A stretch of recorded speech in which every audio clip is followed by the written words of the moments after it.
స్పిరిచువాలిటీకి మధ్య డిఫరెన్స్ ఏంటి సార్? దానికి కొన్ని సంస్కారాలు చేస్తాం మనం. వాడితో మమేకం అవ్వండి, వాడితో తిరగండి, వాడితో మాట్లాడండి. హ్యాపీనెస్ అనేది బయట లేదు. ఓకే.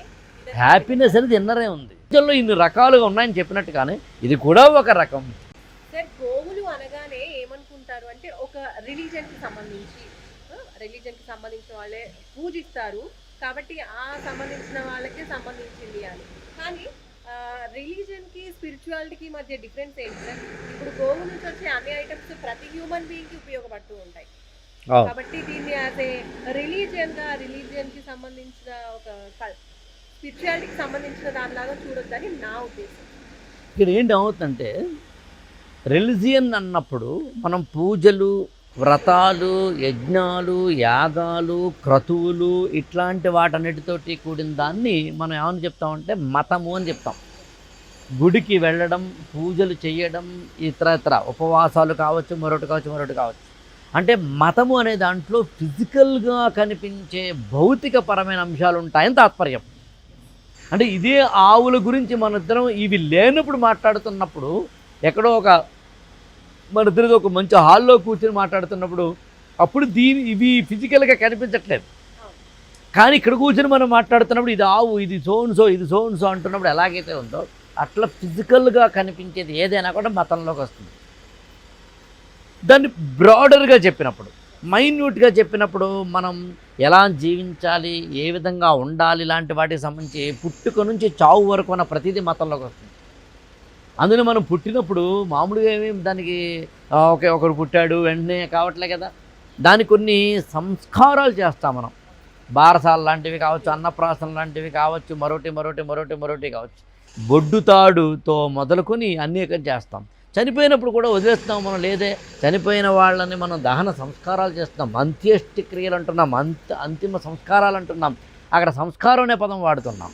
మరి సో అందుకని నేనేమంటానంటే బేసికల్గా మతము అని అనుకుంటున్నప్పుడేమో ఫిజికల్ ఫామ్లో కనిపిస్తాయి.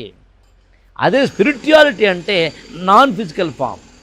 నేనెవరిని, ఎక్కడి నుంచి వచ్చాను, అసలు నేను ఎందుకు ఇక్కడ ఉండాలి, నేనే ఎందుకు ఉండాలి, నేను చచ్చిపోతే ఏమవుతుంది, చనిపోయిన తర్వాత ఏమవుతుంది, ఎప్పటికైనా పోతాం కదా, ఇక్కడ శాశ్వతంగా ఉండిపోతామా, మరి శాశ్వతంగా ఉండని మనం ఎందుకు అన్నింటినీ శాశ్వతంగా చూస్తున్నాం, ఎక్కడో ఒక చోట దీనికి ఒక లైన్ వేసుకోవాలి కదా.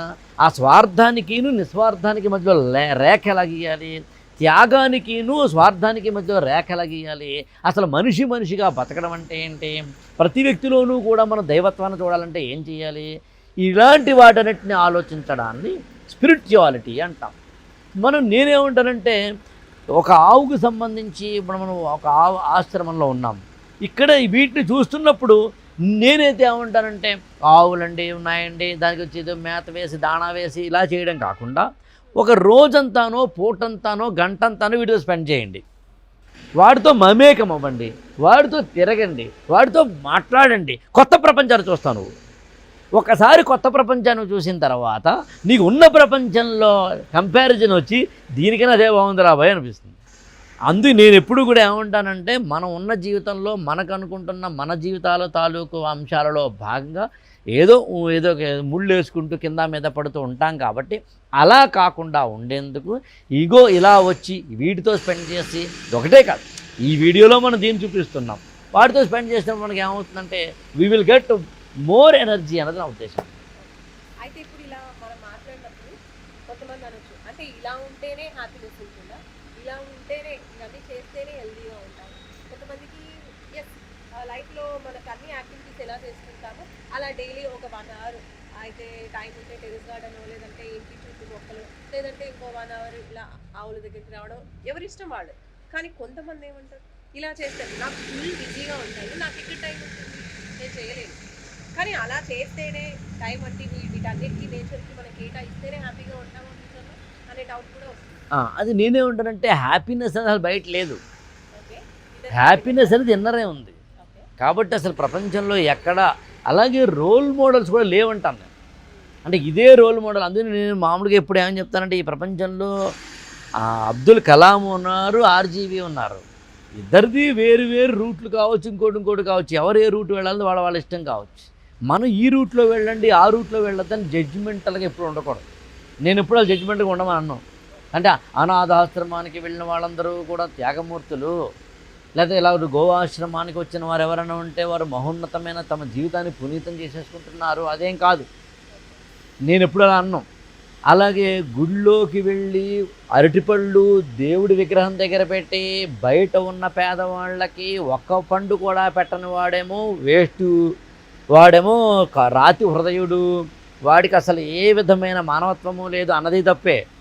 దేవుడికి అసలు నేను ఏమి పెట్టను, ఆ మొత్తం పళ్ళు తీసుకొచ్చి ఇక్కడున్న ఈ పేదవాళ్ళకి మాత్రమే పెడతాను, నేను చాలా గొప్పవాడిని అన్నది తప్పే. ఈ ప్రపంచంలో నేను ఏమంటానంటే ఇది తప్పు ఇది రైట్ అని ఉండదు. ఎవరి ఇష్టం వాళ్ళదై ఉంటుంది.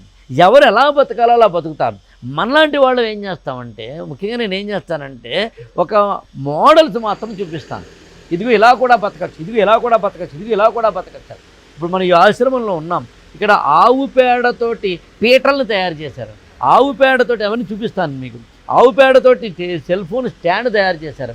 ఆవు పేడతోటి ప్రమిదలు తయారు చేశారు. ఆవు పేడతోటి ఒక మొక్కని అందులో పెట్టి అవసరమైతే దాన్ని పెంచే విధంగా తయారు చేశారు.